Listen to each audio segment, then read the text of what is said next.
Yo, what's up? What's up? It's me, TJ Ward here, and you watching Safety First. I got a special guest in the building, straight from the Bay Area, San Francisco, California. My dog, GunnaGoesGlobal, man. Y'all give it up for him. Come on, man. With that, you feel me? Yeah, man, through the screen. What's up, family? Player? How you doing, man? I can't complain. I'm right here with you, man. Feeling good, feeling healthy, feeling blessed. You know what I'm saying? Man, that's what it's all about, man. I appreciate you pulling up on us, man. This is, Safety First show what I got going after ball, and we talk ball and outside. I'm proud of you, man. Politics. You feel me? I'm proud of that, and I'm. It's a pleasure to be here more than anything. You feel me? But I'm proud of you extending it beyond the field because you're more than just a football. So often they try to subjugate us just to our talents, not knowing we intellects. You feel me? Nah, for sure. So and especially the culture. Yeah. Because it's so diverse and it goes so many different directions. And just following you, people don't know this is our first time meeting in person, but I feel like I know him. We from the same city. Mm-hmm. We grew up the same we Instagram cousins, man. You know, if we follow each other after 2-3 years, man, we Instagram cousins, for real. Man. We related at this point. And I've been watching you on TV, so it is, you know what I'm saying, rooting for you. You know how it go, man. Sure, man. No matter what team you play for, yeah, man, I appreciate the message for sure you be giving out, and the way you 180 into another direction, into a positivity, and just being a role model at the end of the day, man. Because these kids, they really need it, man. They really need it, and it's a beautiful thing. So before we really dive deep into this interview, man, tell the people a little bit about where you from, and just the come up. City and County in San Francisco, man. Fillmore, right there on the 800. I come up rapping before that, involved in the streets. To be transparently speaking, gentrification came, and what it did is it gave me an opportunity to look beyond where I was at. Always had a vision, always had the mind, always wanted more, but you know how it is when it's right in your face, it's hard to say no. So I would say over like the last 6 or 7 years, I got in a movie called The Last Black Man in San Francisco, and that's when I found out what gentrification was. And we're going to get into that too. You feel me? That was when I was able to see that I didn't know why we was being displaced. I understood we was being arrested, unfortunately. And then, like I said, the music was doing what I wanted it to do, but I didn't understand why so many of my neighbors, so many of my friends, so many people that I grew up with it was like in Stockton, they was in Sac, Vegas, they was moving Atlanta, all over, right? But before I got there, the music, but I'm also wondering like, man, why the music ain't hitting as hard as I want it to, but I'm not understanding that we don't got infrastructure. You feel me? So all of this is just going on at one time. I'm slightly all over the place, but it go from rapping to the movie, and then unfortunately, situation with George Floyd, I began to utilize my platform even more to speak up and speak out because I really, really wasn't feeling it. I got 4 sons and 2 daughters, so I'm like, man, that could have been them. And then, honestly, a lot of things that I said behind the scenes, I just started saying on camera. I come from a liberated family. I'm not anti-street or nothing like that. I'm anti-dishonor for sure. But at that point, I'm like, you know what? I grew up listening to Pac. I grew up listening to DMX. And they never shied away from social issues. So that's where I come into play. I feel like if anything, I would be like a nephew of theirs. So that's why when I get on these platforms, we're going to shoot the shit. We're going to have fun. But we also going to talk to you about more than just a stereotypical shit. Feel me? Yeah, for sure. What, talk about your parents a little bit. I know you cultural descent. For sure. My mother, product of Owensboro, Kentucky. I believe she's like 6th generation, unfortunately, by way of the transatlantic slave trade. My father is probably about 6th generation Garifuna. So those are the black folks located in Honduras. You know what I'm saying? So growing up, that was different because my father, he is a black man from Honduras, but English is a third language. So my grandmother, she don't speak Spanish or English. So talking to her was different. And then growing up, like, oh, I'm going to Honduras. And they're like, oh, what part of Africa you going to? And I'm like, bruh, I'm not going to Africa. I'm like, that's by Mexico. Then they start calling me a black Mexican. So that was difficult too, for real. And it made me shy away from even telling people that me being multicultural because it was hard to explain to my partners. You know what I'm saying? But as I became an adult, I really embraced it. So that was cool. Bless my father's spirit. Always supported me, always loved me, my best friend. Even when he, New York, Honduras, I may not have lived with him, but he always made sure to tap in with me and send for me. And as I was an adult, we lived with each other on and off. And then my mother is the reason I made music, and my older brother, Alman. So my mother, she's extremely artistic. You feel me? She's a poet, she's an actress, she's a writer. And her and my father, they met at New College in San Francisco, I believe, or San Francisco State in acting class. So brief background on them. You know what Was I your mean? mom's born in San Francisco? She was born in Kentucky. Kentucky, that's Yep, right. born in And then Owensboro. what brought her to the city? So my grandfather, he went to the military and he came back. My grandma said he was tripping. You feel me? She wasn't going for it. So at one point in time, it got to a point she was like, all right, either I'm going to take your life or I'm going to be in jail because you ain't finna take my life. So she got on a one-way trip via Greyhound. My Uncle Hamadi, which is her brother, happened to be on Treasure Island. He said, pull up, with her 6 kids, one of them being my mom. And that's how they got to the city. My father, similar situation. He had sickle cell. So my grandmother had a brother, which is his uncle, brung him over here. You feel me? And then raised him over there in Bernal Heights, and that's when they met. And then, they birthed a blessing. You feel me? Which is me. Yeah, hello. You feel me? So growing up Mm-hmm. from the Fillmore, Mm-hmm. what was that like? Being brutally honest, it was beautiful. I didn't know that the environment I was in was as special as it was until they started moving me around. So we always had art, we always had culture, but we had the game. So in Fillmore, we got it honest. A lot of pimps, a lot of players, a lot of hustlers. I would say the violence didn't get really amplified to the late 80s, early 90s. But of course, that's when I was alive. But the stories that I heard and I hear and the pictures that I saw, my gram showed me pictures, all my aunties showed me pictures. It was just it was a luxurious lifestyle, I would say. You feel me? They found a way to make the most of what they had. It was communic. It was rich in culture, a lot of talent. A lot of people, when you come to Fillmore, man, we all pop it how we pop it, but we all gifted in what we got because we taught to believe that the world revolves around us. You feel me? The sun was made for us. That's how we taught culturally. So growing up, being from the Mo, prideful, man. I was always happy. I never wanted to go nowhere else in the world. I wanted to be there. So it was dope.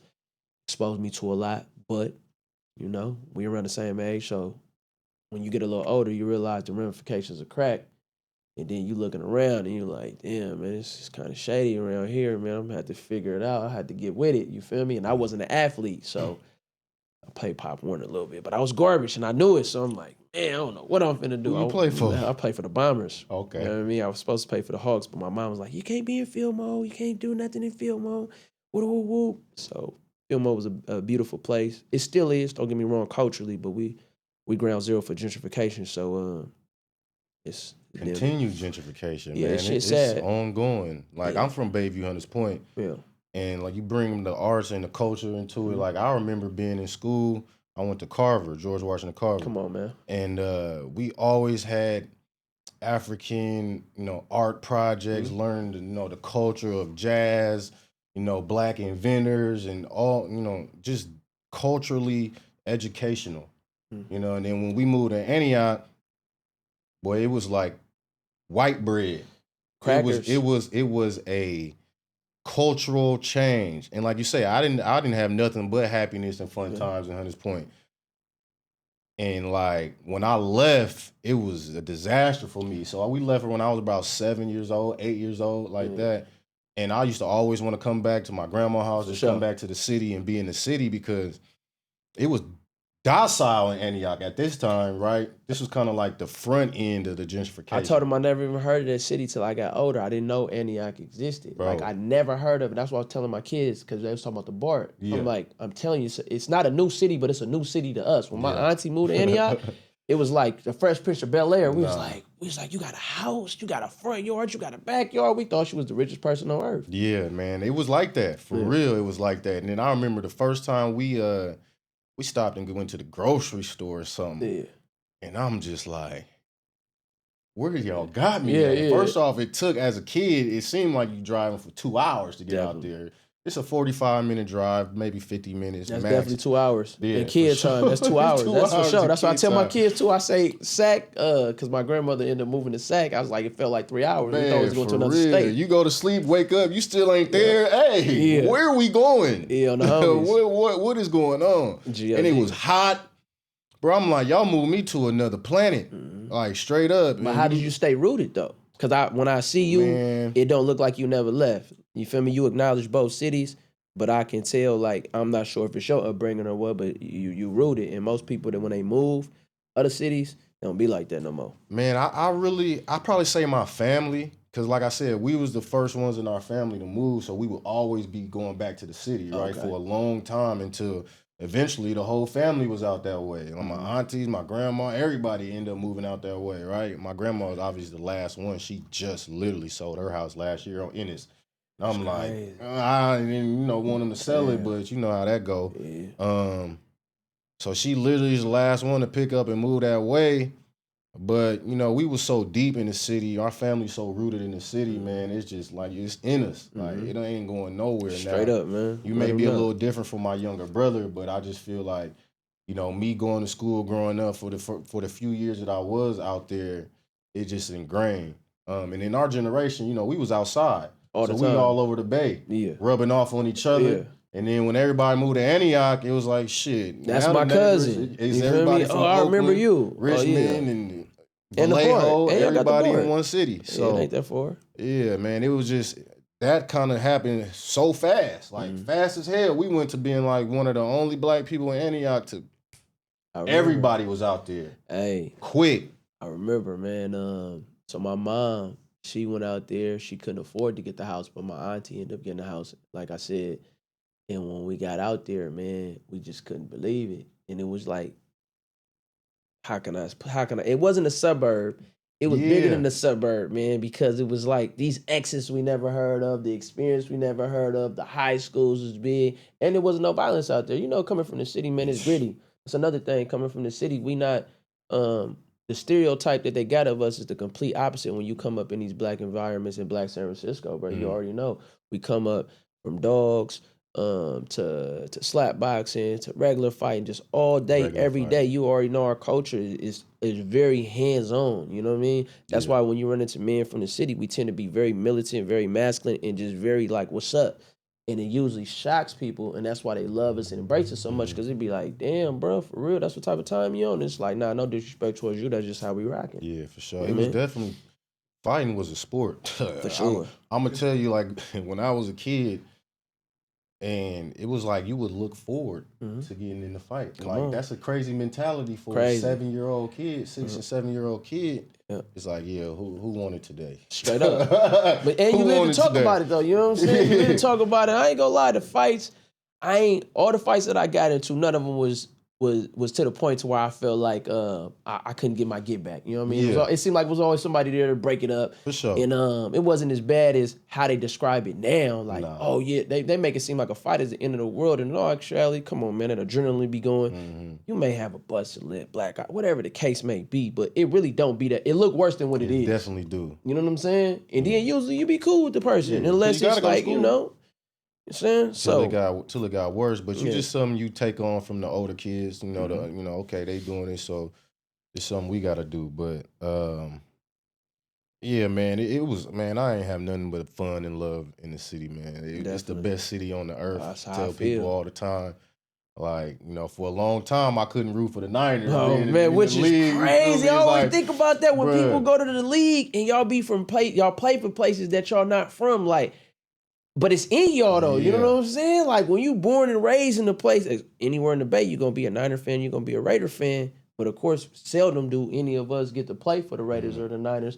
So I know that'd be like crazy. You feel me? Yeah, if I would have, like one time we played the Niners in Candlestick, it was last year's Candlestick, I was with the Browns. Yeah. They had Frank Gore, Crab, Kaepernick. Man, them motherfuckers kick our teeth in. Man. I hated the Niners after that. Yeah, the Browns is crazy. The Niners, man, fuck the Niners, nigga. Hey, the Browns is crazy, man. But it was just a blessing to be able to play in Candlestick, bro. Like, I was just taking that in because it was just like, this Candlestick, I'm playing in Candlestick. Yeah. Like, legendary Candlestick. Legendary Candlestick. This is where they had to catch at. Yeah, man. And this was the stuff I grew up watching in the Giants game when we came back and beat the Giants and all that other crazy stuff. So you already know. I was just taking that in, but man, look, I was like, damn, we got our teeth kicked in.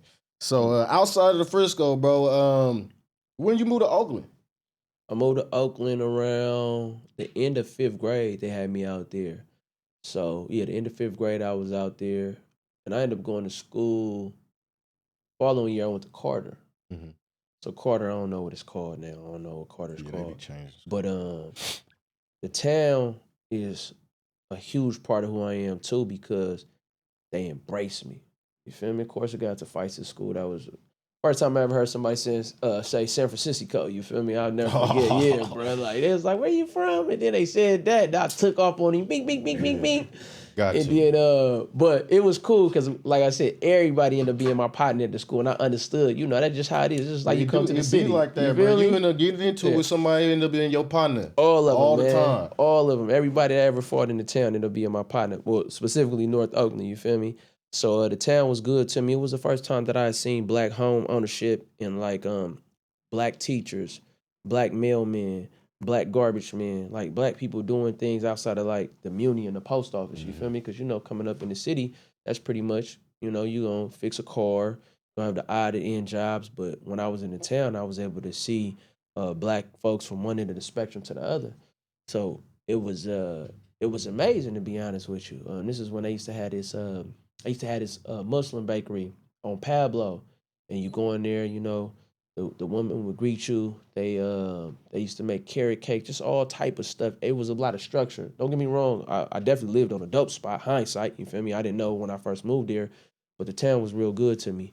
And them older dudes, they never encouraged me to get in the streets, but once I did, they embraced me. You feel me? And I met a lot of good dudes around my age. A lot of them that I still rock with over there in North Oakland on Gaskill. So moving to the town was it was a blessing in disguise. I know it sound manny, cause you know it's a crack era for real. But if it wasn't for the town, a lot of who I am, I wouldn't be. So that's why I always pay homage to them too. You feel me? Because of the game that they gave me, and it was raw and uncut, and I'm appreciative of it. You know, a student of it. Yeah, that's what's up. We used to Mm-hmm. run track up at Tech. Mm-hmm. I think we started running track over there with 3M. Okay. I don't know, probably middle school around that fourth, fifth grade. We was up there and every day doing the track city. I mean, doing the track season. So I met a lot of my homies that ran track was from Oakland, and that just transitioned to knowing and playing football, San Leandro Yeah. area, and through high school. But yeah, man, it's just kind of the same journey, different paths Yeah, the that make town's a lot special. of this crazy. The town is very special place, and even for a little bit, as a young adult, San Francisco was pretty much a hotbed if you want to go have some type of entertainment, have Oh, some yeah. fun or whatnot. But the town kind of The slowly culture, yeah. If you took really, over that for a second. if you was mobbing, man, you was outside in the town, even if it was a Friday, Saturday, sliding through, because that's what we did. You know what I'm saying? When we got out of high school, we did whatever we did, boom, and then you feel me? Let's hit the town and see what it do. So, like I said, it ain't nothing like the town. I love being from the city. We special too. And when you put them together, it's I'm like the finna best of say, both yeah, worlds. You you feel me? definitely get the It's best of both they worlds. always, it's this love and respect when we finally do meet each other. You feel me? All that bullshit that be going on when you're a little kid, that ain't real, man. Once you get older, you see, all right, it's players everywhere. You feel me? It's silent Yeah, ones everywhere. for So sure. they was good to me always, always. What you think the biggest difference between the city and the town is? The city Frisco, if y'all don't know, the town is Oakland. Hmm. So that's you might From have to experience, we just super militant. You know what I'm saying? We come up in projects. We're the most project populated city in California. So even if you was to come to LA, we got 26 projects. We come up with a different experience.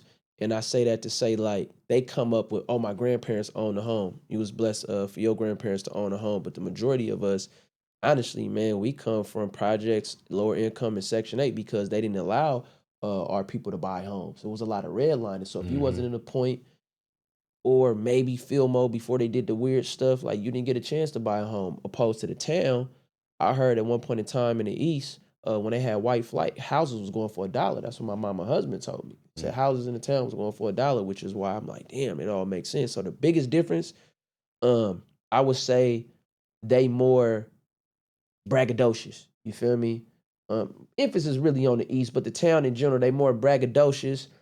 I feel like they got more space. So being that they got more space, they more free.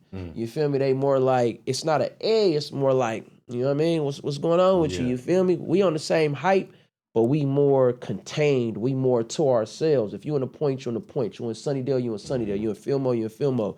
And when you get to the town, you got a spectrum of so much that you can see. You talk to any of my partners from Potrero Hill, dreams don't exist. You feel me? You talk to most people in East Oakland, they got somebody in North Oakland. You know, West Oakland is like the bottom of the bottom as far as like opportunity. But when you get to the North and the East, usually you could be something. You feel me? It's like I could be a doctor, or I could be a dentist, I could be a rapper, I could be a basketball player. You can name, it's the birthplace of the Black Panther Party. So you just got all these successful examples from all walks of life. If you're not from Fillmore and you in the city, as you know, like you go to the point, bro. Growing up, I used to hate when we got off on Bayshore and was going to the point because I just felt like, damn, it ain't no hope over here. That's how I felt, like my energy. You just feel it. Bro, playing for the Bombers, we used to meet at Jolie, we used to practice at Gilman Park, like all that, bro. Like, I remember playing sports like, man, I don't know, it's probably gonna get many for them. Because I'm like, damn, all y'all, like, look at the environment over here. You feel me? You come to Fillmore, bro, you're going to see a Rolls Royce. You're going to see a Lamborghini. You're going to see a Ferrari. You're going to see somebody bounce out in a three-piece. You're going to see somebody in the catalog. You get what I'm saying? You get to go to Sunnydale, same thing. I'm like, damn, bro, all I see is projects. So in the town, it's different. They got that variety of blackness. And again, that's why I feel like that's what make them dope, and that's what makes us dope. We hungry. You make it out of the city, you gonna go far. Same with the town. So, yeah, that flamboyancy is what separates us, man. But the game is what connects us. Sure. What would you say, being in the streets at a young age was the biggest lesson you learned? Man, the biggest lesson I learned is that if you don't take pictures and make videos, the experiences that you have, you will regret. And I say that because I can name so many people that I rocked with every day. We don't got no proof that we ever existed. You know what I'm saying? So I'm not gonna say what I learned. I'll say my biggest regret is not having proof of what I experienced. I got the names, I got the faces, but I don't have no images of that. You know how it was coming up. We stayed away from the cameras. But as far as a lesson, all money ain't good money. You know, you jump off that porch. At least for me, I jumped off the porch, man, because I wasn't getting what I wanted in school for being an honor roll student. But I didn't understand that mom had responsibility. I was just like, damn, all my peers, they got the Pokemon and the Game Boy Color and woo woo woo. I'm just like, man, I don't got nothing. So when I jumped off the porch to get money, I felt like, all right, I'm selling dope, but if I don't sell it to them, they gonna get it from somebody else, which is truth. But it just be the energy, the exchange of that energy, you feel me? But you 13, you feel me? So I jumped off the porch at 13 early on. I ain't selling like no pregnant women, nothing like that. But all money ain't good money. That shit don't be worth it. It just don't. I still ain't met nobody that became a millionaire from it now. I know they got folklore stories and shit of the 80s and the 90s, a few niggas that snuck in the 2000s, but I know a lot of people that sold dope. I don't know nobody that made $1 million. So all money ain't good money, brother. It look good, but what's winning for 3 or 4 summers if you're gonna lose for 30 or die? Like Say that again. The math is the math so off and it's so misleading. But again, they suck at seeing early on. And when I say suck at seeing, it's the allure of escaping poverty. You feel me? And then some of us just some of my partners, they didn't really have no choice. And I say that because their parents was on dope. They was being raised by their grandparents. And when you in a house and it's you, your brother, and then I remember my partner, his grandparents had 11 kids. 10 of them was on dope. One of them was his mama. And all of those kids stayed in that one house. I'm going to say that again. My partner grandparents had 11 kids. 10 of them kids was on crack. And all of their kids stayed in that house. You feel me? Now, 50% of them went on to like square jobs, all that type of stuff. But 50% of them was like, I'm going to be a product of the game. I'm going to get it out the mud. And I seen it firsthand. Both of their grandparents, hardworking people. Grandpa died, came from the military, got the house, bought the house, all the stuff. Grandma ended up breaking her hip, so it got made for her. But these was honest church-going people. These wasn't no stereotypical, you know how they try to paint us like we don't want none. I never met people who grandparents and parents didn't want something for them, bro. We don't come from them communities. But it's easy to tell me, oh, don't do this, don't do that, stay in school. But it's like, you don't know what it's like not to be able to eat. You don't know what it's like for your clothes to be too small. I remember I'm going to school. I'm used to wearing J's, right? I remember my feet became like size 8. I'm wearing K-Swiss and Sauconys. I'm feeling phony. You feel me? I'm gonna keep it real. I'm going to school. I'm feeling phony. I'm like, man, something got to give. But when I didn't get what I wanted, that Game Boy Color, that was the straw that broke the camel's back. And when we was outside, none of us had dreams of selling dope. None of us had dreams of going to war with each other. None of us had dreams of being our biggest enemies. It was all, bro, we got to get out of this shit. And then it went how it went. You know what I mean? Nah, that's deep. Yeah. So when did, like, you speak about going to war with each other? When did you notice like that turn to where it was straight animosity, not only between the different neighborhoods, but within your own neighborhood? You feel me?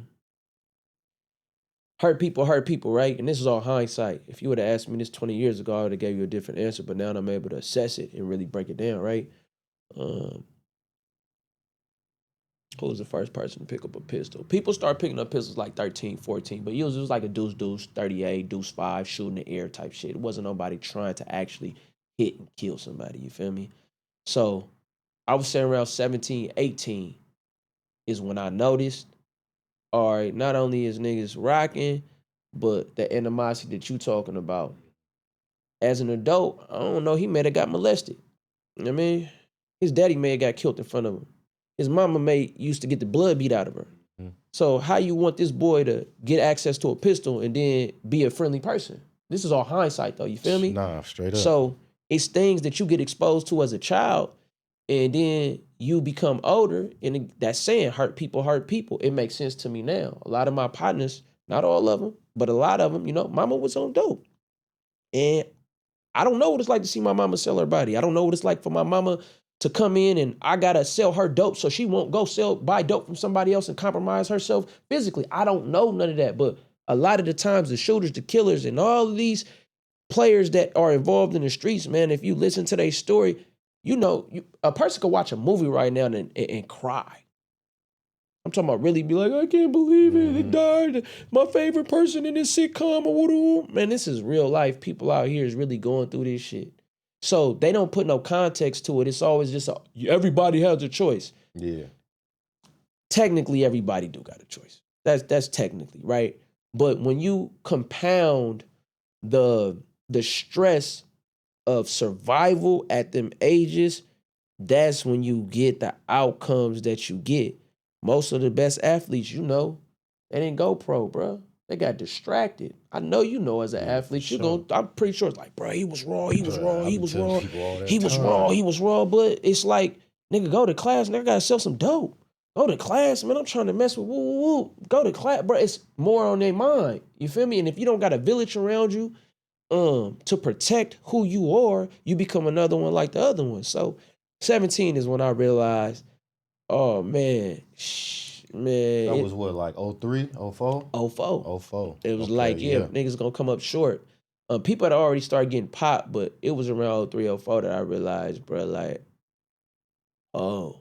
And I remember my mom, her being the square that she is, she was like, I can't lead you out there.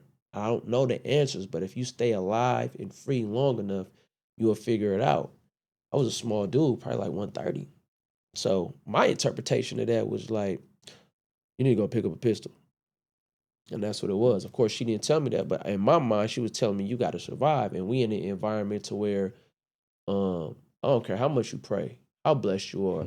A lot of good dudes got their issue. A lot of good dudes is in that graveyard. A lot of innocent lives got took.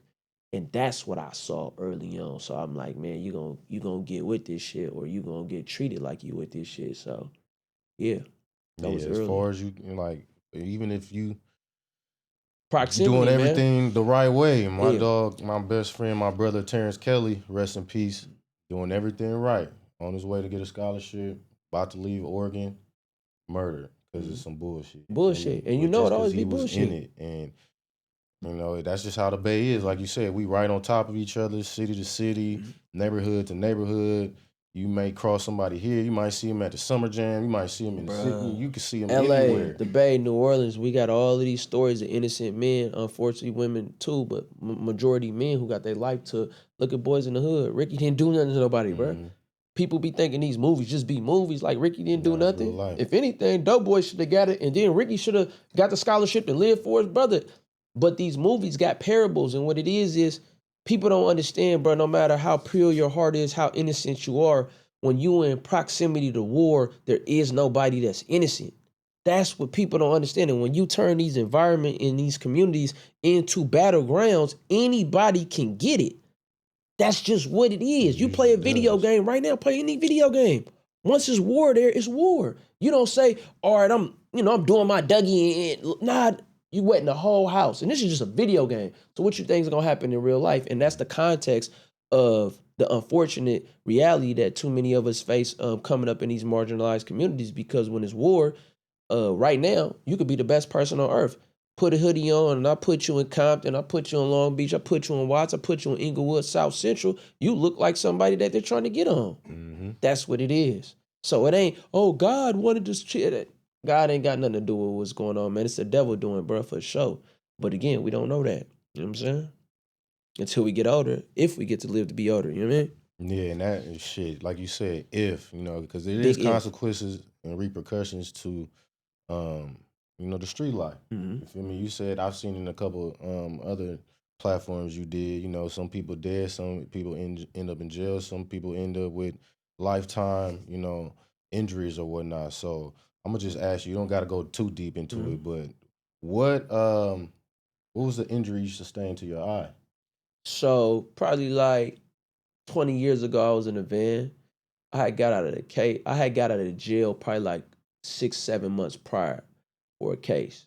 And I was definitely guilty, but I was able to beat the charges. You know what I'm saying? Carried the life sentence at the time. And this was two incidences that they wasn't related. And I talk about it and shit like that. I ain't tripping. The moral of it with me, that day I had got out. I had got off a house arrest. I pled to a lesser, and then they said I got to pay restitution. So that day, this is when you got to peep the signs and you got to know what's going on. You know what I'm saying? So that day, I remember, get swooped,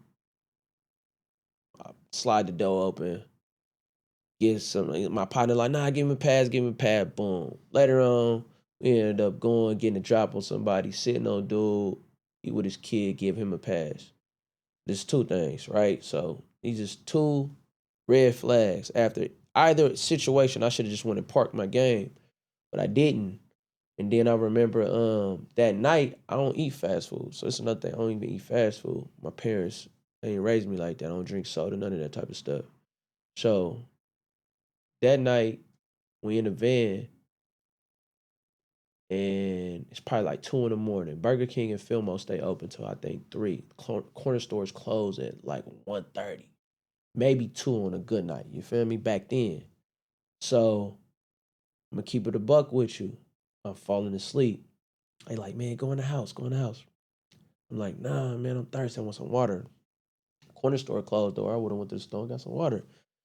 Then they're like, man, just go in the house. There's some water bottles in the house. Woo, woo, woo.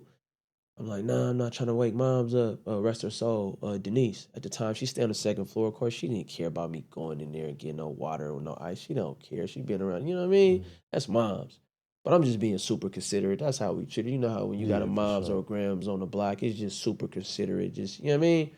We get in the van and they like, nah, man, go in the house, go in the house. I'm like, man, what you mean go in the house? Man, I'm in here. And then we go to Burger King, bullshitting. The whip get hit up, the van get hit up, and I get hit. When I get hit, the bullet come out my nose. But I never tripped off of it, like took it personal or whatever, because as you was just talking about, there's repercussions with this shit, right? Whether it's directly connected to a situation or not. I'm in the van with the thugs. That's what happens. You feel me? I was just thankful to be alive because my partner right here, he tatted, he got hit in his head, he dead. My partner right here, he got hit in his head, he dead. My partner right here, he got hit in his artery, he dead. So it's like, it come with it. That's another thing. So growing up, not even growing up, when I jumped off the porch, I understood the totality of these decisions. You feel me? So when the van got hit up, shout out to my mans, free him. 3 tires. He got me to General. So if you ever been in the city, Van Ness to General is not a short distance on 3 tires. Somehow he got me up in there. You feel me? Pulled one of them.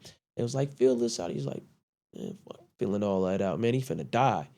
But that's what happened. It was definitely I don't know who did it. You know what I'm saying? But it was a result of the environment and my participation. You feel me? So too often people out there, they just want to be on the receiving end. You know what I mean? They just want to get the money, the women, the cars, the clothes, the shine. But it's like, you got to go to the funerals.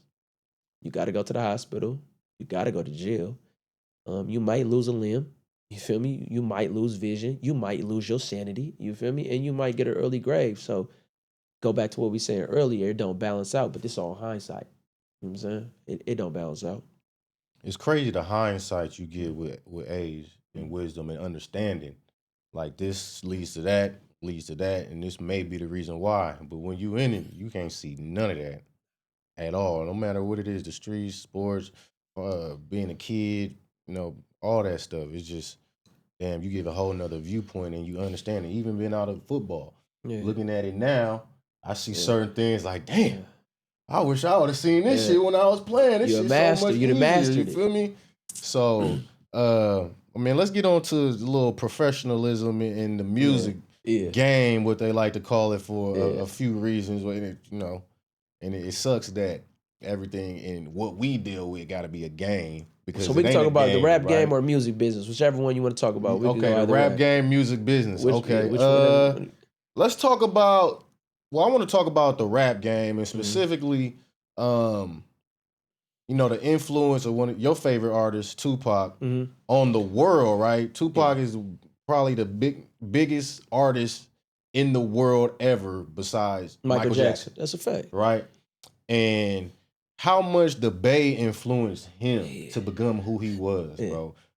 Like, we from it, so we don't really, it's like, that's normal. Yeah, duh. Like, you feel me? When I tell people that, Pop for the Bay, or I tell my girl, like, hey, Bay started this, or we influenced this person, that person, you just be like, man, shut up. If you use Clorox started in the Bay. So it's like, come on, man, we could go on and on, but yeah. So, I got older cousins and stuff that was bigger Tupac fans that put me on the Pac. So, I'm an avid Tupac fan, but I don't think I was old enough to really understand his music until I got older and went back and listened to it, right? None of us. Man, just talk about him for a minute, bro. So my musical influence started on, like I said, my older brother Alman. First time I ever seen somebody freestyle in real life was on San Bruno Avenue. He was in one of his partner's garages. They was rapping over Bone Thugs and Harmony. This is when Bone Thugs and Harmony took over the world. I thought they was from the Bay. You feel me? You remember when they took over the world? It was like, come on, it's the Thuggish, bro. So, that was the hardest shit going. You feel me? I don't know the words, but I knew the melodies. You feel me? So the Tupac correlation comes with, prior to that, Shed So Many Tears meant a lot to me. He had a song. He had another song with a video where Tretch was in there from Naughty by Nature. Yeah. Pac wasn't in the video, but it was off of that Me Against the World album. Of course, I didn't know the name of the album back then. But seeing Pac, Brenda's Got a Baby, I thought that was unique, right? I'm probably like 7 at the time. I grew up, I'm a hip-hop rap baby.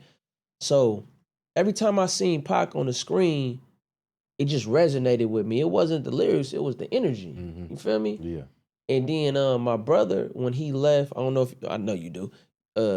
Remember they used to have the radios with the double D batteries. Oh, and yeah, the cassettes. for sure. So my brother, come on, man.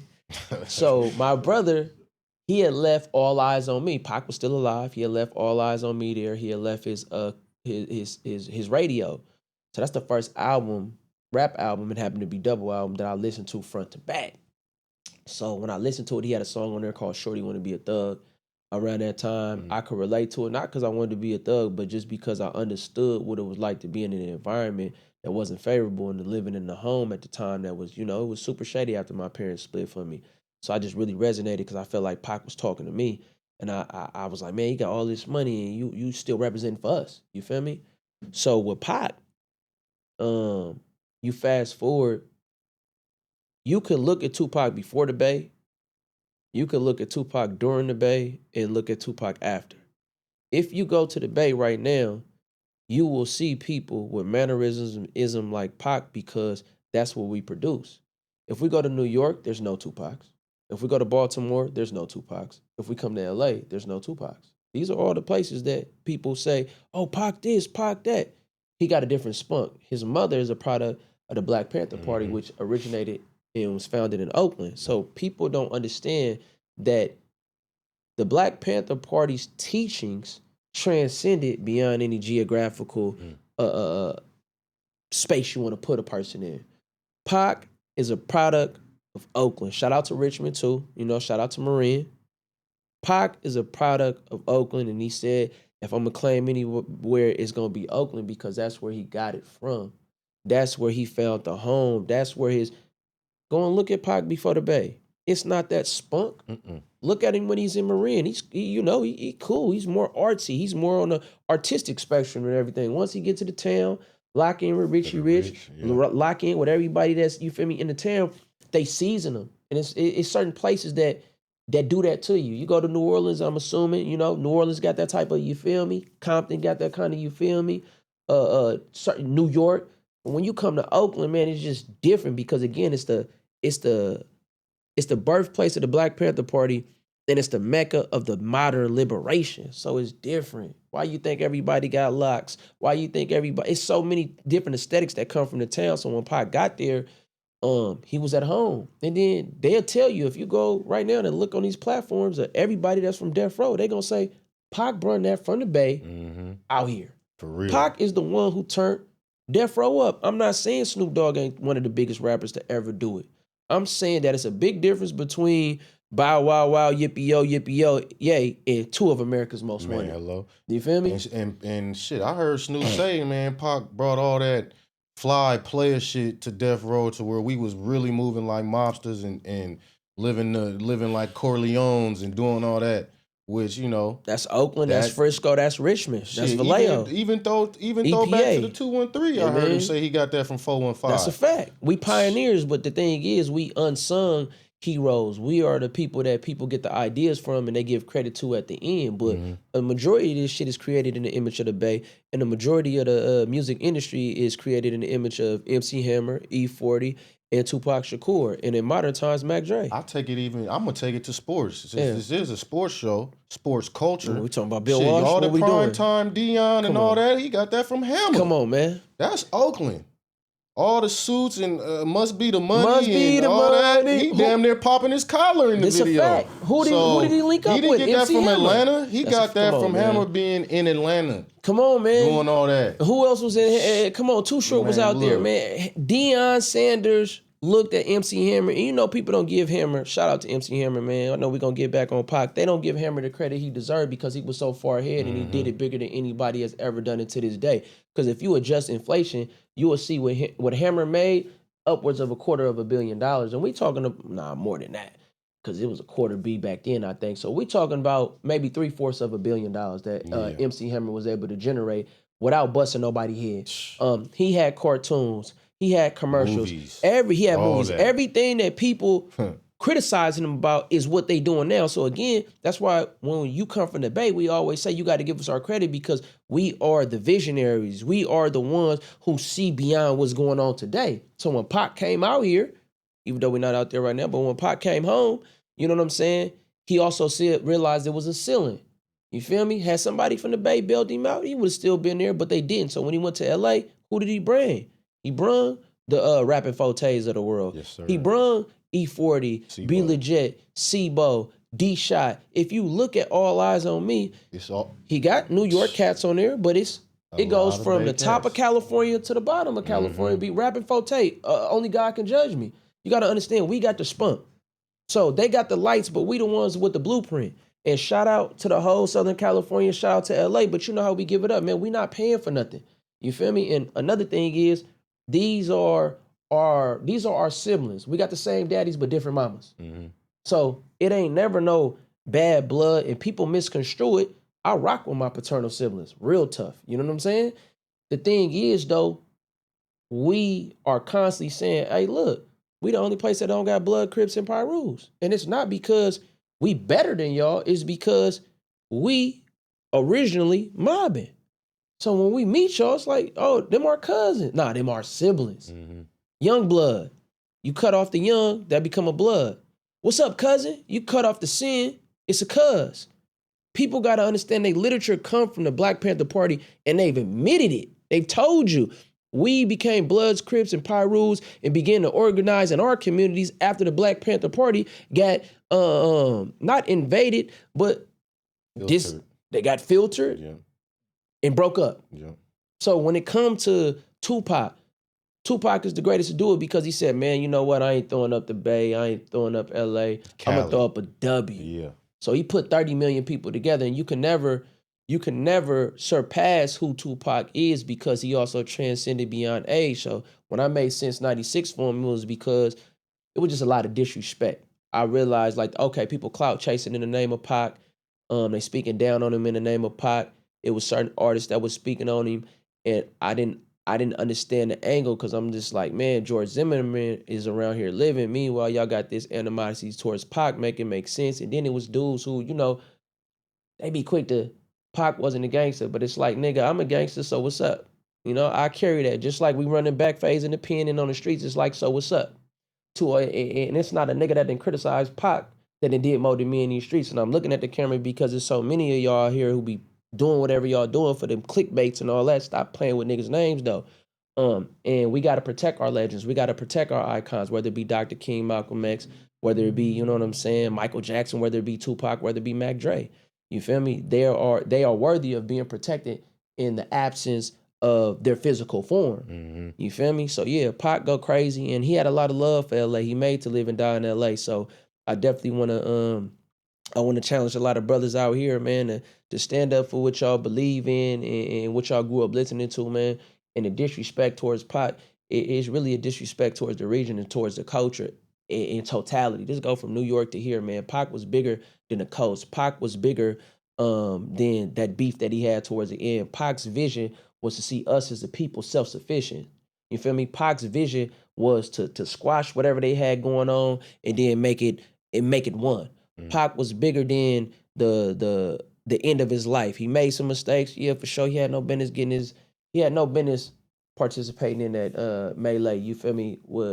What they had going on in Compton, because absolutely not. In Compton, man, you know, they not playing about no gang banging. They real serious. And Pac was in over his head. Rest his soul, but it's also a lot to be learned in that. You got to know your role. You got to know your place. You feel me? You the franchise QB.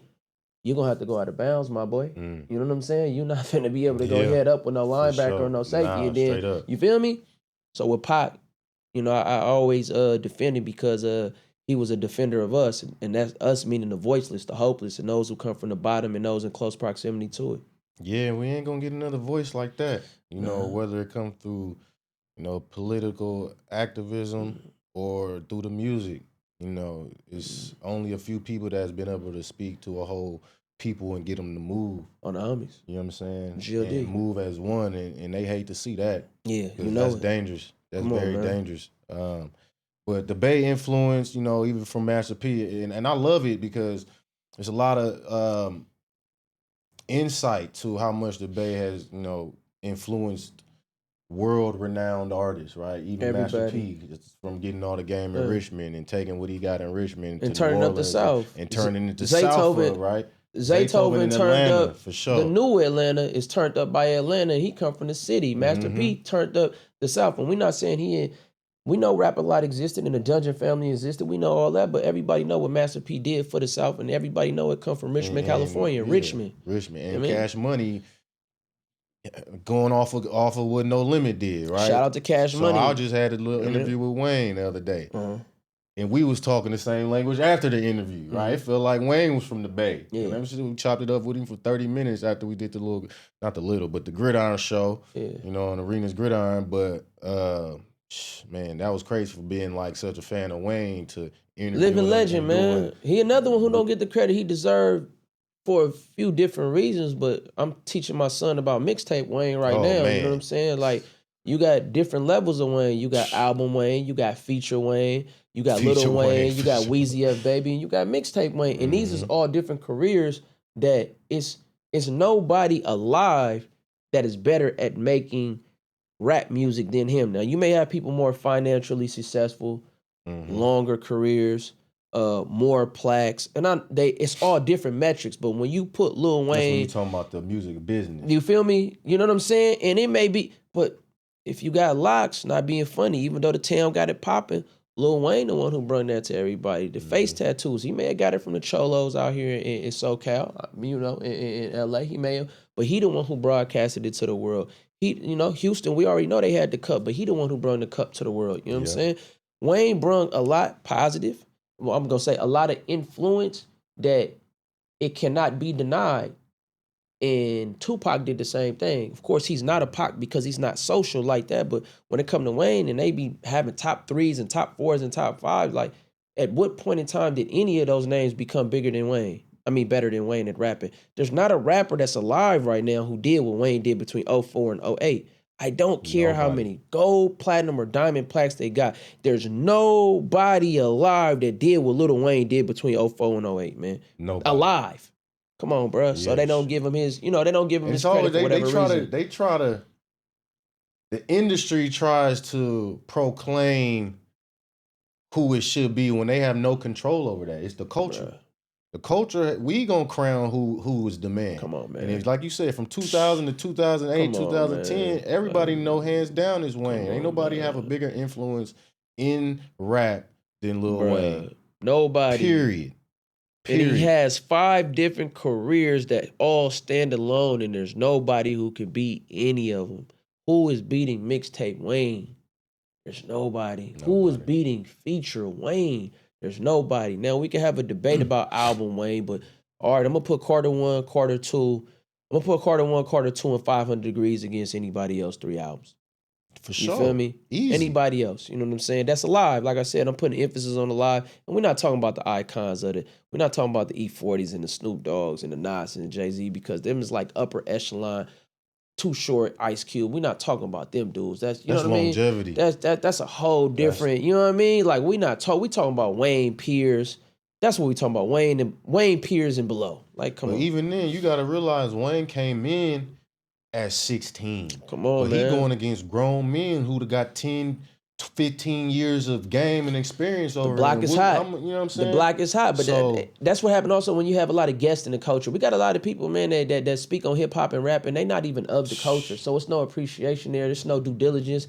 They just get to run in their mouth. And just it's talking. Like, bro, you don't even know what these shoes mean. You feel me? It's just like the sneaker culture. I turn it off. I leave the sneakers, man. You hit it on the head. Hey, I don't want to hear nothing you got to say. Bruh. So I don't comment. I don't dislike. I just turn the page, scroll up, get up out of here. Because that's all you worth, is because you trying to tell us about what's going on in our house. You don't live in here. You ain't grow up in here. You ain't invited to the cookout, man. Yeah, that's all. You been watching us from across the street, and then you get old. You try to get in it because you can business wise, but this. Well, it's just like the front office trying to dictate what's going on in the field. I understand the metrics make sense, but it's nothing like a player coaching. It's nothing like a player's opinion, and I believe that you've advocated for it, and other people other athletes advocating for former athletes to be out there. And it's the same when it comes to this music, man, and this culture. I'm going to say more specifically when it comes to these culture. You have so many people who are in proximity to it but were never involved, and they got so much to say, and then they misconstrue it. Y'all can never control the narrative because the narrative wasn't y'all's to control. If it don't come from the bottom, it don't come from the masses, then it's not of the culture. It's just that simple. And that's the thing. People want to people outside of the culture so badly want to dictate how it's gonna go. Hip hop and rap is running the world. Hip hop and rap come from the bottom. It's gonna continue to influence the world. It is the biggest influence, I'm gonna say, since Michael Jackson. You feel me? We are the reason the whole world is turned up. We the reason they come to the United States of America. We the reason that sports is lit. We the reason that fashion is lit. We the reason that cars is lit. We the reason that technology is lit. Everything that is lit comes from hip-hop, rap culture, and it comes from the bottom where black folks have been marginalized and took nothing and made something, man. Stop playing with us. Hey, You heard it. You heard it. You heard it first, and you heard it here. You ain't lying.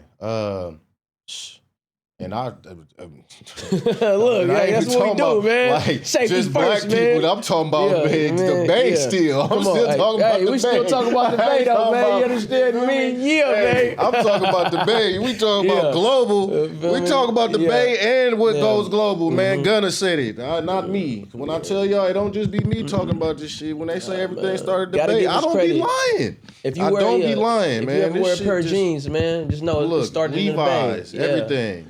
I'm just being honest. You feel me? We the ones who started this jean shit. If it was for us, y'all be wearing the stuff they be wearing in Ireland. Slacks every day. Man, they be wearing it. You feel me? Piece of cutters. You know what I mean? We had piece of cutters on with baggy jeans in the club. Man. We started that. It wasn't Jay-Z. We got that from the Bay. Playing with us, man. Bill Walsh offense, West Coast offense, man. We the one, come on, man. If it was the first, man, wouldn't be no Curry, man. Shout out to Curry. He came out here with something in the water. Ask him. He gonna tell you, man. I heard him. I seen him, man. And I said, man, I got to start pulling. Come on, man. Stop playing, man. He started pulling up. And now everybody trying to shoot. Look at Barry Bonds. What'd he do, man? He said, man, with something in the water, I came from another team, man. And it's like I was at the home plate with something about the Bay. Stop playing, it's bro. The air, Jerry man. Rice. Come on. Jerry Rice, you don't even know Jerry Rice from Mississippi when he start talking. That's a fact. His whole accent, the flip, he sound like a Bay. Look, you go watch Jerry Rice early interviews. Come on, man. Go watch them. Who took over Massachusetts, man? Tom Brady. Where's Tom Brady from, man? Y'all let me know. Where's Tom Brady from? Time and time again, the GOATs come from right here. If you got an Apple phone, man, let me know where Steve Jobs was born, man. Tell me where he was born, man. Oh, was he born in the Bay? We just saying, man. We invented everything except the sun and the moon. Everything else, man, you know, it's on us, man. Get that to God. And if we didn't invent it, man, we inspired them. We definitely got to give it to God, our maker, man, the Most High. You feel me? Because that's what we believe in. Well, speaking about the Niners, man. Well, what's up, man? What we doing? What the Niners doing this year, man? They got the playoffs this weekend. They done went and stomped on Philly. I told y'all, Philly. I told y'all. Y'all all on me, all on my page, talking, and I told y'all the Niners was finna go on there. Man. And it's not just because I'm a Niner fan. I'm a realist when it comes to most things. You know, I'm little emotional about things because as a grown man, emotions get you hurt. Mm-hmm. But I'm a realist, and I'm like, yo, Niners finna go to Philly, get this dub. For these reasons, mainly because y'all linebackers couldn't cover in space. But look. Anyway, that's gone. Y'all lost. We gonna go on to Seattle, man. What's up with the Niners, man? How you feeling about this playoff push for them? I got the Broncos and the Niners in the Super Bowl. That's who I got. We going back to Frisco for the bowl. Well, not Frisco, Santa Clara. Oh man, we ain't even gonna get into Santa Clara. That's terrible. As far as I got it 23-17 right now. And I got the Niners. I definitely got it being one of them games, man, where you got to keep your inhaler if you got asthma. You know what I'm saying? I don't got it being one of them blowout games. I got it coming down to really, you know, I feel like they're going to make adjustments in the second half, both teams, and the Niners are going to come up. And it's not so much the players, I believe, right now. And it's something bigger than the franchise going on, because I'm going to keep it a buck. When Purdy went down, when Warner, when Bosa, I didn't even think we'd make the playoffs. I had no expectations. So to see what this team, shout out to Shanahan, it's a masterclass that he's putting on. Of course, I want to say we're going to win it all. But to look at the Niners this season and see what he's done with who we have, it got to be studied. I never seen it. You know what I'm saying? It got me digging in the archives and really looking at teams who have been depleted the way the Niners have been depleted, but still going up against high caliber teams to dethrone healthy teams too. To go in there, man, to Philly and beat Philly under any circumstances. I'm talking about any team. It's not really fathomable. So when it comes to the Niners, I'm proud of what we've done. Of course, I want that 6th ring. Of course, I want to see us beat the Seahawks. I'm still in shock, to keep it a buck with you, though, bro. I'd be lying if I said I wasn't. You know what I'm saying? It's like when the Warriors won with that last championship. You feel me? No one expected. It was different. Yeah, it was like, I ain't gonna lie. Of course, as a fan, you know, I'm a diehard Warriors fan of Oakland, San Francisco. I don't care where they go. But I'm like, we won a chip. That was crazy to me. It was the most special one. You know what I'm saying? I was not expecting that. It was the most special one. So when it comes to the Niners, to see like again, like shout out to the coaching staff, shout out to every player, uh offense, defense, special teams. Go out there, leave it all on the gridiron tomorrow, man. It'll be bigger than life. But really just proud. Like I said, proud. Us winning tomorrow, man. I ain't even got that far, to be honest with you. I got it 17-23, but to 17 win to it, 23. it'll be something surreal, man. Because all them other years we expected. I ain't gonna lie to you. Every year we've been in the playoffs, I expect us to win. This year, I didn't expect us to be in the playoffs. So everything that I've been watching is just a bonus. Yeah, I had 2013 Niners. It's gonna be a tight one. But yeah, them be the best ones when you don't expect it. Like it was like when we rolled into Denver that first year off of free agency, we was like, oh, they just coming off a loss to the Super Bowl where they could score. We got the defense now. We finna win it. And then we fucking lost in the first round of the playoffs. And then that next year, it was just like, man, just win game to game. We was winning tight, close games, and man, we end up in a chip. We look up, we champions. It was like, God damn, we that won the Super Bowl was mainly to watch at the because crib too, man. you know what I mean. It was mainly to watch that because you know the team that y'all went against offense was doing a numbers that season. They was doing numbers. The way, bro, man, you know that's my man's. Bro, y'all made them look like they had no business in a Super Bowl. You feel me? And I'm not saying it because you hear. I'm saying because in real time we was all in there hot. You know what I mean? Shout out to Manning. You feel me? But we like, all right, he finna get one. It was like, oh, he not finna get one. And not only is he not finna get one, they all over him. So when y'all did that, man, that was special. Cause I remember when, of course, I remember when Elway was there and what's my brother name? Running back. Go crazy. Terrell Davis. Yeah. Terrell TD. Man. What up, TD? You know, this back in the day. You know what I'm saying? Yeah. I remember, you know how they come to school with the Terrell Davis jerseys. And we like, for sure. My name was Terrell. Yeah. So, you know, that's TJ stand for. I played tailback. I used to cut the gloves up and come on, man. Be out there like this shit don't work. I can't wear shit. What TD doing? But that'd be dope to see the Niners and the Broncos in the Super Bowl. It won't be the first time. Nah, it won't be the first time. I would hope it go like it did the last time, but I ain't gonna lie. I'm also traumatized from when the Kansas City did. I ain't gonna lie to you, man. They out of it. Yeah. They out of it. Yeah, we talked a little bit about gentrification and the last black man in San Francisco. I watched that movie, seen you in it.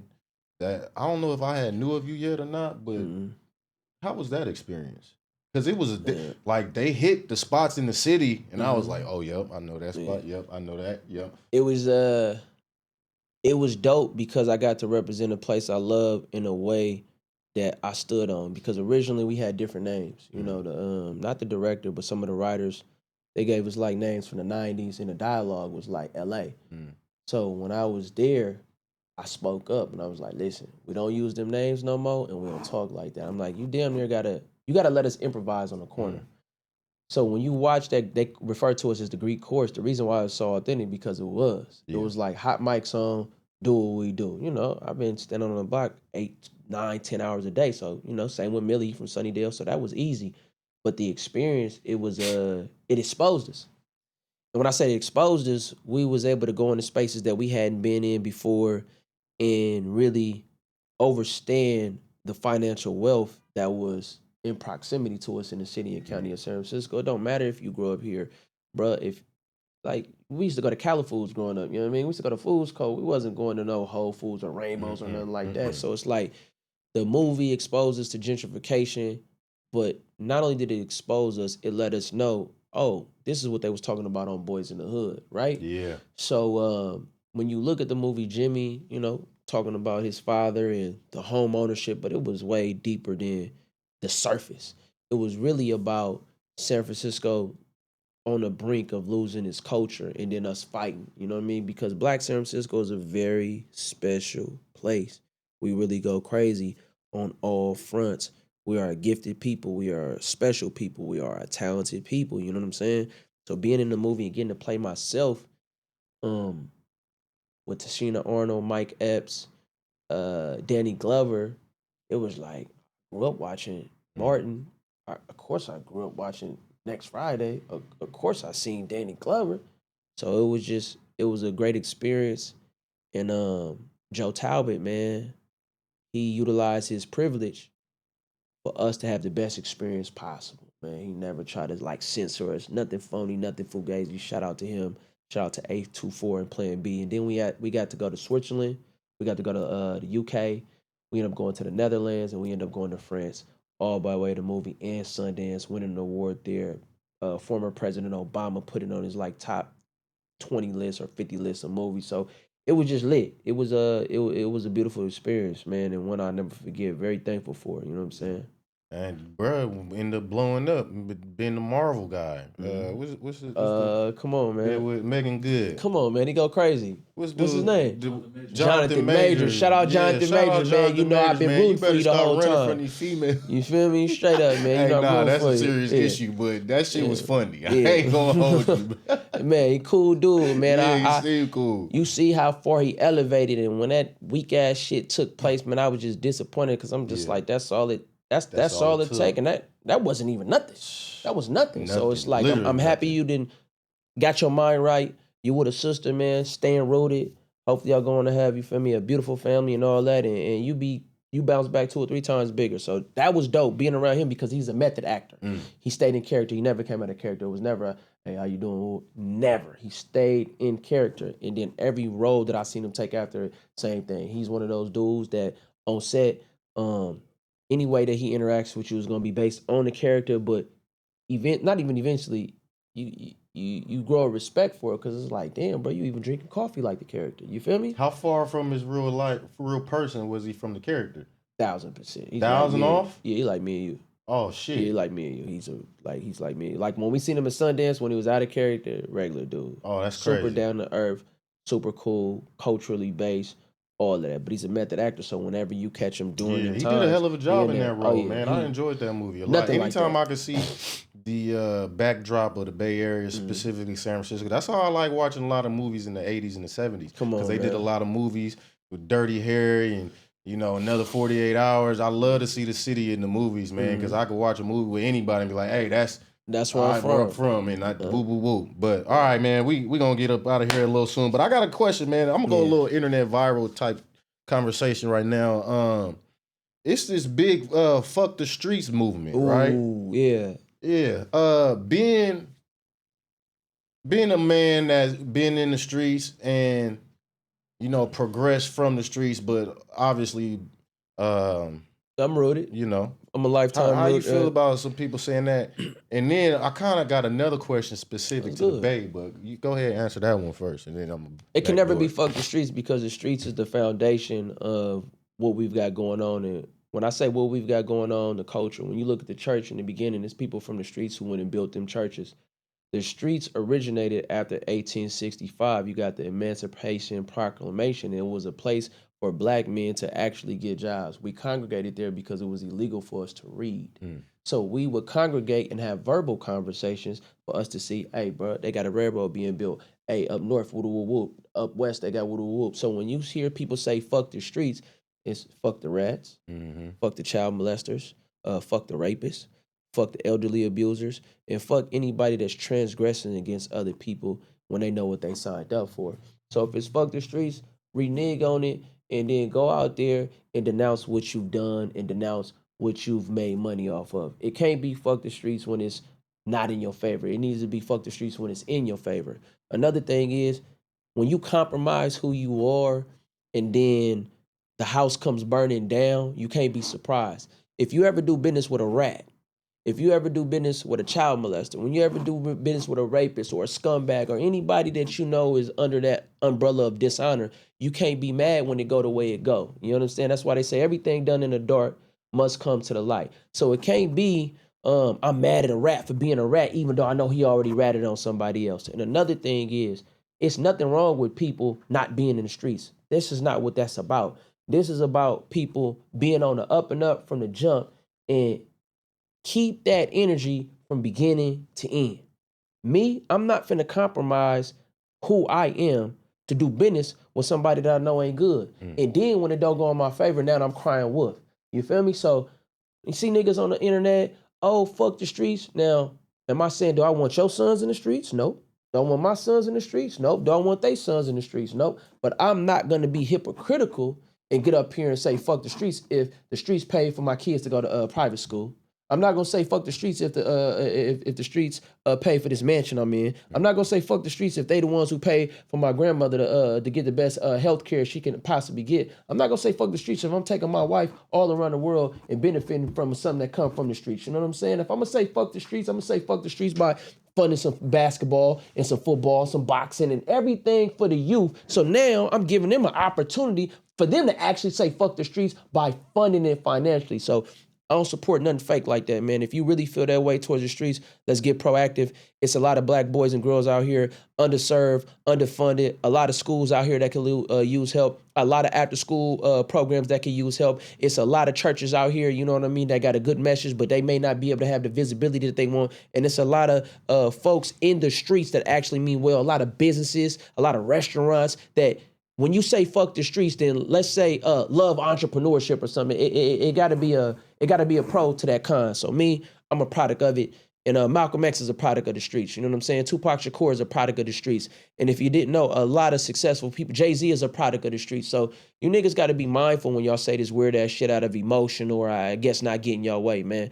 You niggas need to look in the mirror and do better. And that go for not just, it go for everybody with this, oh, fuck the streets. We need to snitch and go back to them plantations. All right, snitching is deeper than somebody being a criminal because when we was on them plantations, we wouldn't have been getting hung as high if them people wasn't ratting, going telling what's going on in the big house. So with me, I'ma forever be anti-rat. I got 4 sons, 2 daughters. Can't none of them come in the house being on rat. That's over with.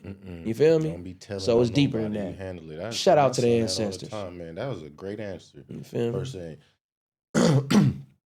One more. Now off of that. Yeah. This is gonna be more. You know, for us, right? Yeah. So you know Simba, right? The rapper we don't know, you know of him? Yeah, I've seen Simba. Okay, I've met him a few times. Got people that know him. Okay, all black, right? Of course, so, all black. So, Canadian Goose. Yeah, Canadian Goose. You know what I'm saying? So Simba said something on his stream about rappers, specifically Bay Area rappers, rapping about negative connotations or negative, specifically pimping, right? Yeah. And I seen All Black had something on his story. Mm-hmm. Obviously, it's out on the internet. Yeah. That he didn't agree with that in so many words. What's your standpoint on that? Simba got to do a better job at articulating what he means. Mm-hmm. And this not just for him, it's any artist. I'm all for progress. I'm all for positivity. I'm all for growth. But at the same time, we got to make sure that it's making sense. Because once you get ready to talking about pimping, then we have no Too Short. Mm. We have no Pimp C and we have no Sugar Free. Now, if you say underage girls should not be pimped, I'm going to say 100% with you, and I'm with that. If you say it should never be by force, it should be by choice, I'm going to say it should be, I'm going to say with that. And I got 2 daughters, you got to understand. Of course, that's not a lifestyle that I want them to live, but I understand when they become adults, if whatever decisions that they make, and you can't force anybody to do anything that they don't want to do if that's what they decide to do. So when it comes to what he's saying, and shout out to you, I see you definitely being more conscious in your music, and that's cool, but you got to understand everybody is not living the lifestyle that you live in. All Black comes from, and this is just based on observation in his music and stuff, he's more a product of the game, more a product of the culture. And when I say culture, you do understand that for every Dr. King, there's a Malcolm X. And for every Malcolm X, there's a Huey P. Newton, there's a Fred Hampton, so forth and so on. So I understand people want, quote unquote, positivity, but you don't want to be divisive while doing it. And calling something out is not being divisive. But I have noticed lately people have been pandering, and it's like, do you want us to be able to express our freedom of speech or not? You get what I'm saying? When Eminem was talking about killing his mom, did y'all have something to say about that? You feel what I'm saying? So it's not so much, oh yeah, everybody in the Bay, we need to be talking about pimping, and we need to be getting on hoes, and we need to be talking about the blade. And what? It's not that. It gets deeper than that, because then next thing you know, if you want to, if he's censored, then what else are we going to be censored? And then people need to be, they need to be a product of what it is that they want to see. If y'all want to see the lyrical rappers, if y'all want to see the 2-3 syllable word rappers, not 2 and 3, 3 and 4 syllable rappers, if y'all want to have these intellectual conversations, then y'all need to support the Big Crits of the world, the Nas's of the world, the Simbas of the world, the La Russells of the world, the what's my man from Locksmiths of the world. Y'all need to support all of these people, the Mr. Fabs of the world, all of these people that spitting that lyrical. Dropping them lyrical bombs, y'all need to make sure that they go gold and they go platinum. You can't denounce one in the name of growth because that ain't growth. Another thing is, I seen y'all get on that platform and it's respect to what y'all did recently when y'all was talking about the Bay. I haven't watched the whole interview in totality. Yeah, shout out to No Vultures. Yeah, shout out to No Vultures. But it was a lot of context missing. And another thing is, when it comes to this Bay Area culture from top to bottom, it's a lot of context that be missing, man, and biasness. We got to keep it real. For every Kendrick Lamar, there's a YG. For every Kanye West, there's a Chief Keef and Lil Durk. For every Nas, there's a Biggie. Everywhere that you go, for every J Electronica, there's a Lil Wayne. So in the Bay, listen, I'm going to look at the camera. I don't care how successful an artist is. You cannot take over or rise to the top without the culture that comes from the bottom. It's that simple. And I'm not talking about the middle class. I'm not talking about the people that turned their back on it. Not talking about the people that didn't participate in it. Hip hop and rap, bro, it come from the bottom. Niggas got to articulate what's going on. It's not, oh, I'm sliding on the sucker, I'm killing everybody up. It ain't that, man. Hurt people, hurt people. And in the 90s, we was talking about the social injustices and the gang banging. In the 2000s, we was talking about getting high in the dope. And right now, a lot of these kids, these is pill babies. You feel what I'm saying? Yeah. So what's the outlet? What's the medium? Do y'all want to shut it down or y'all want everybody to be kumbaya? Because to keep it real, when we go to the club, we don't hear that shit. You understand? I'm one of Nas's biggest supporters, but I know when I go to the club, other than Uchi Wally Wally, we not hearing no Nas. So I see, like I said, shout out to No Vultures. It's a lot of context that was just missing from the clips that I seen. Infrastructure is missing, and you can't continue to ostracize those who come from the bottom. The biggest selling artists right now, what is they rapping about? Okay, they rapping about the struggle and they rapping about their experience. You can't say that, oh, the Bay is too violent. Biggest artist to come up out of Sac. Biggest artist to come up out of Stockton. Kendrick Lamar, by far, one of the most positive intellectual rappers ever. What's his biggest song? It's a diss song. We in the United States of America, and we love conflict and we love war. That's what it is. That's what it's built on, and it's never going to change. What's the number one selling movie in the world? Okay, what's going to be the number one selling video game? GTA 6 or GTA 5. And you tell me, is they kumbaya and making love, or is they talking about America? We in the United States. Anybody want all that peace, go to paradise. Go to Ghana, go to Kenya, go to Hawaii, get up out of this place, because when you come from the Bay, when you come from this place, it's different perspectives. And I respect those, again, who are talking about, I ain't in the streets, but it's a lot of us who have been subjugated and marginalized to it. You got so much to say, let's be proactive. And these conversations need to include funding. Stop talking about these other regions, man. No Vultures, Lord, my mans who run No Vultures, that's my mans. I had a conversation with him via DM. And another thing is, funding is very important. You're not gonna tell me that I can't go platinum. You put $250,000 budget on me, I'm gonna take it where it need to be. Oh, all these other people that have it, they had infrastructure, they had cosigns, and they had money. When you go to Atlanta, bro, the house costs $20,000. So right now, if a house costs $20,000, what's gonna be your overhead? Now you got time to do what? You got recreational time to do what? Stay in the studio, get lost in there. Yeah. What did the Dungeon family say? They said that we created everything in the basement. The Dungeon family, and the Dungeon family birthed who? Future. What did Ice Cube and E40, what did Ice Cube and Dr. Dre say? They was in their parents' what? Home. Where's Lil Russell at? In his parents' what? Home. Where he was, where he started. Where did SOB, RBE cook up at? Their home. Where did Simba cook up at? His home. Where did E40 be legit and the clique cook up? At the house. Magazine. Come on, man. So time and time again, you got to understand that home ownership, proximity, all of this plays a part. Oh, New York, they ain't got no homes. And why you think they ain't been running the game for so long? Why you think the South been running the game? Because they got all the homeowners. It's easy for you to cook up when your mom and your dad ain't telling you to get out if you don't pay rent. You feel me? So they making all these excuses in the Bay. It's the most expensive place in the country to live. And y'all think we not blowing up because it's the talent. But niggas don't got no money to put into their careers. Yeah. You understand? When you come to LA, shout out to the Bloods, the Crips, and the Pyrus. They pushing up on these record labels. They telling them, man, y'all gonna put something to the side for what's the name? Y'all gonna make this shit shake. We don't got no record labels to push up on nobody out there. So niggas gotta get it out the mud. San Francisco is talented, but all of us, we all come from projects. The town, once it got gentrified, where all the rappers from the town? They all come from homeowners, bro. With, what's the name there? Underdog. Come on, man. Top Dog, and Come on. he had a home. Like Come you on, said, man. he got the home, put all the artists in there. Bam, y'all go Mac crazy. Dre, home. Vallejo rappers, Vallejo's producing all of these rappers. Nefta Fair, all of these people is coming from homes, bro. So the solution is not to tear each other down. The solution is not to get on here and make it seem like it's a talent thing. The solution is not to get on here and talk about and praise people that y'all know behind the scenes y'all really don't rock with. The solution, bro, is simple. Get behind what you like and fund it. We got 8 million people in the way. It's more than enough for our culture to be pushed, amplified, the visibility to be maximized, and then we can monetize this situation, bro. We got too much talent. And this is no disrespect towards no region, but ain't nobody fuck with us when it comes to sheer talent, whether it be rapping, writing, or singing. They cannot fuck with us. So all of y'all in position, all of you platforms in the Bay, all of you people in positions of power in the Bay, man, put the words and the action, make sure the words and the actions is like this, bro.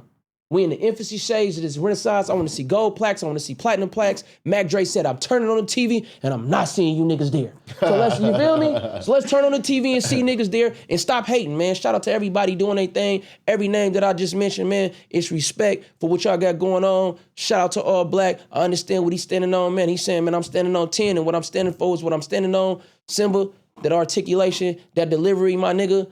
It's making it seem like you anti-us, and I'm not sure if that's your message or not. I'm not gonna make no assumptions, but niggas gotta make sure, man, right here in the region where we from, that's a part of our culture. You feel me? Shout out to Uncle Too Short, man.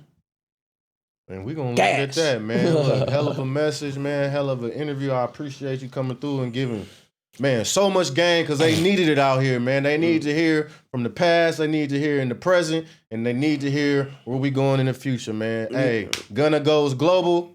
Y'all might see my dog Global. You might see him on another planet. I'm keep it a buck. I love it, man. We gonna I'm TJ Ward, man. It's safety first. We're gonna holler at you next time.